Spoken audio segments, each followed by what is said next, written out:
कृष्ण राधे राधे हरे कृष्ण. सर्व गोडताईंचं माझ्या गोविंद गोपी या चॅनलमध्ये स्वागत आहे. कशा आहात ताईंनो? आनंदी आहात का?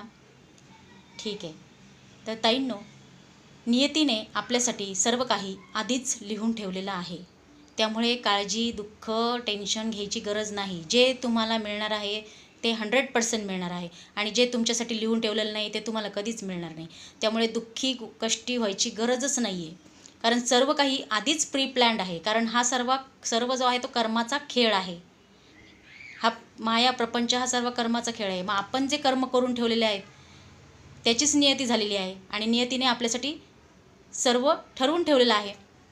आपले जे पूर्वजन्मीचे कर्म आहेत किंवा या जन्मीचे संचित कर्म, क्रियामान कर्म, याचं फळ आपल्याला योग्य वेळ आल्यावरती मिळणार असतं. तरीसुद्धा आपण टेन्शन घेत बसतो, दुःखी होत बसतो. आता मी तुम्हाला हे उदाहरण देऊन सांगते बरं का. आता समजा एक मुलगा आहे, तो एका इंटरव्ह्यूला गेला, पण त्याचं 2-3 पॉईंटवरून त्याचं सिलेक्शन झालं नाही. पण कदाचित नियतीने त्याच्यासाठी अजून काहीतरी मोठं लिहून ठेवलेलं असणार. त्याच्यासाठी अजून कुठलं तरी मोठं पदाचा इंटरव्ह्यूमध्ये तो पास होणार असेल, असं काहीतरी त्याच्या नियतीने लिहून ठेवलेलं असतं.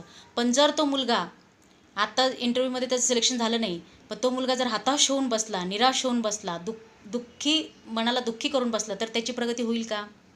नाही होणार निश्चित. कारण त्यांनी त्याचा फोकस कुठे लावला? दुःखाकडे लावला, नैराश्याकडे लावला. मग निराश झालेलं मन कधीच प्रगती करत नाही. पण जर त्यांनी तो विषय तिथे सोडून दिला की हां जाऊ दे, माझ्या प्रारब्धामध्ये अजून काहीतरी चांगलं असेल, तर तो खूप उंच उडी घेऊ शकतो, उंच उडी मारू शकतो. कारण त्याच्या नियतीमध्ये तसं लिहिलेलं असणारच पुढे जाऊन. पण हे त्याला समजलं म्हणून तो आनंदी झाला. त्याची एनर्जी तिथून त्यांनी हलवली. त्या चुकीच्या गोष्टीकडे त्याची एनर्जी लागलेली होती. दुःखी, निराश झाला होता तो. त्याच्यामधून त्याची एनर्जी त्यांनी हटवली आणि त्याला आता विश्वास बसला की माझ्या नियतीमध्ये अजून काहीतरी चांगलं लिहिलेलं असणार, म्हणून मला हे भेटलं नाही. हे जर त्याला कळलं तर तो आनंदी होईल. बरोबर. आता अजून एक उदाहरण देते मी. समजा तुमच्या नियतीमध्ये 5 लाखाचा आयफोन आहे, ठीक आहे, आणि आत्ता तुम्ही कशाची चिंता करताय? मला 1 लाखाचा आयफोन घ्यायचा आहे, पण तो अजून मला घेता येत नाही आहे. मला ते पाहिजे, मला 1 लाखाचा फोन पाहिजे, मला तो घेता येत नाही आहे, माझी तेवढी ताकद नाही आहे. तुम्ही चुकीच्या ठिकाणी एनर्जी लावताय ना. म्हणजे कदाचित तुमच्या नियतीमध्ये पुढे जाऊन तुम्हाला 5 लाखाचा आयफोनसुद्धा घेऊ शकता तुम्ही, अशी परिस्थिती निर्माण होऊ शकते. पण तुम्ही एनर्जी कुठे लावली? छोट्या गोष्टीकडे एनर्जी लावली. त्यामुळे तिथे तुम्ही दुःखी, कष्टी होत बसलात. मग नंतर तुम्हाला तो फोन तर तुम्हाला मिळणार नाही, तो तुमच्या नियतीमध्ये नाही आहे. तुमच्या नियतीमध्ये 5 लाखाचा फोन आहे. पण नंतर जरी आता तुम्ही आत्ता दुःख होतं आहे, पण तुम्हाला त्याबद्दल तुम्ही छोट्या गोष्टीकडे एनर्जी लावली, छोट्या 1 लाखाच्या फोनकडे एनर्जी लावली. मग तिथे तुम्ही दुःखी झालात. पण नंतर तुम्हाला 5 लाखाचा फोन मिळेलही, पण त्याबद्दल तुम्हाला किंमत राहणार नाही, पण आनंद राहणार नाही. कारण तुम्ही इथे दुःखी होत बसलात ना. वर्तमानात तुम्ही त्याबद्दल दुःखी होत बसलात. हे असं घडत असतं. ही माणसाची टेंडन्सी असते. त्यामुळे नियतीने जे तुमच्यासाठी लिहून ठेवलं आहे ना, ते होणारच असतं.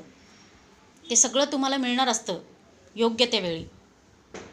पण तोपर्यंत तुम्हाला धीर धरणं, विश्वास ठेवणं हे अत्यंत गरजेचं आहे. त्यामुळे वर्तमानात जगा, वर्तमानात आनंदी व्हायचा प्रयत्न करा. नियती जे तुमच्यासाठी देणार आहे ते देणारच आहे. त्यामुळे प्रत्येक क्षण आनंदात घालवायचा प्रयत्न करा. म्हणजे तुम्ही आनंदी राहताल, प्रत्येक क्षणाला आनंदी राहताल. ठीक आहे. जर व्हिडिओ आवडला असेल तर लाईक, सबस्क्राईब करा. म्हणजे व्हिडिओ पुढे पोहोचतो, म्हणजे पुढच्यांनाही तो बघायला मिळतो. म्हणून व्हिडिओला लाईक, सबस्क्राईब करा. ठीक आहे.